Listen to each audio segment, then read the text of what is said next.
And welcome back to Nasrec. It is, of course, day 4 of the 55th conference of the African National Congress. And, of course, the voting for the now top 7 has been concluded. It's now the counting process and then, of course, the all-important announcement. And joining me now is Dr. Vilakazi. Thank you so much for being with us this morning. Now, Doctor, firstly, when we came into the conference in Nasrec, I think it was a lot clearer that there would possibly be some sort of consolidation for President Ramaphosa at this conference.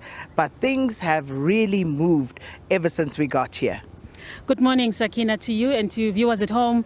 Really, a lot has changed yesterday. By the time I left here, it was becoming clearer that the numbers are tying up. You know, some people even beginning to say, could it be that Dr. Mkhize can take this campaign? So it's been such a tight run, you know, as we're heading towards the early hours of this morning. And clearly, we just have to wait and see, Sakina, what the outcomes is going to be. Because that's where it's at right now. Yeah. There's nothing more that can be done. All, you know, the negotiations, the trading, you know, the toing and froing, the persuasions, it has been done.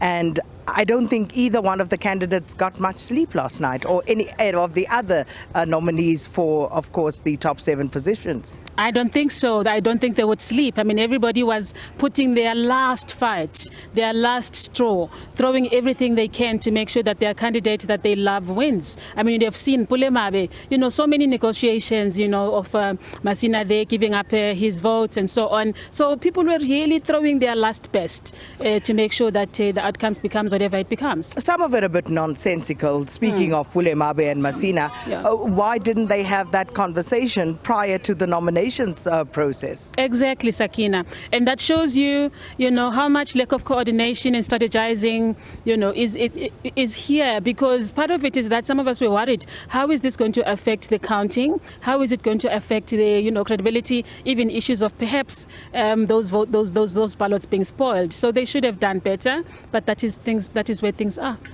And interestingly, quite a number of other divisions became quite apparent during all of this horse trading that was going on. You know, the wheeling and dealing has exposed to quite a great extent some of the fissures that perhaps we were not quite as aware of.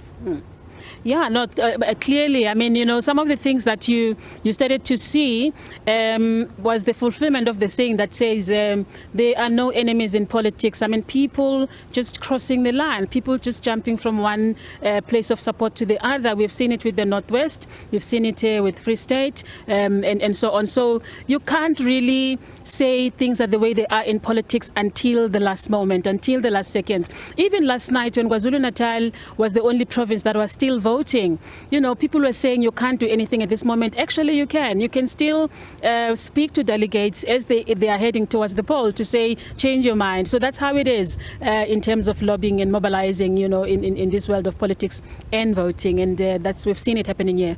But what's your overall assessment of the campaigns that were run on behalf of the 2 presidential candidates? I think it was, they were tough campaigns. I must say that the Mzwandile Masina campaign picked up momentum as we're coming here at conference. But I will also probably say it started with KwaZulu-Natal earlier on, just after the KZN provincial conference. You'd know that the PEC, Sakina, started making inroads to start speaking to provinces and lobbying. Limpopo in particular, we know there were meetings that happened there. By the time they came here, they were sort of ready. But we looked at the CR campaign. It seems that there was less conversation between them, there was less mobilizing between them, where you would see people who are in the same block, like Lamula and Eskamabuyane, campaigning for the same position. They could have negotiated better. People like Kgalema Motlanthe and Stanley Matabata as well. So there was less coordination, in my view, less strategizing that could have compromised their campaign, and only the numbers and the outcomes will tell us this morning how much of that has compromised them, because they had the numbers. Actually, they had the campaign. You know, people were saying from the branches at least, the support was very, very clear. But you would have seen when we came here, things changed, right? Just Limpopo is an example where the PEC or the chairperson played his own power to say this is the direction that we are now going to take. So now that compromises even the power of the branches. And it happens in politics. They should have maximized that moment, but it doesn't look like they have, Sakina. Well, Dr. Vilakazi, thank you so much. And of course, if it was slightly clearer coming into conference, it is now as clear as mud as to which way this one is going to go. Partly cloudy, that's the weather out here in Nasrec. And I can bet you it is partly cloudy for those awaiting the results as well. But of course, we're here to bring all of that to you live and direct. So please stay with us.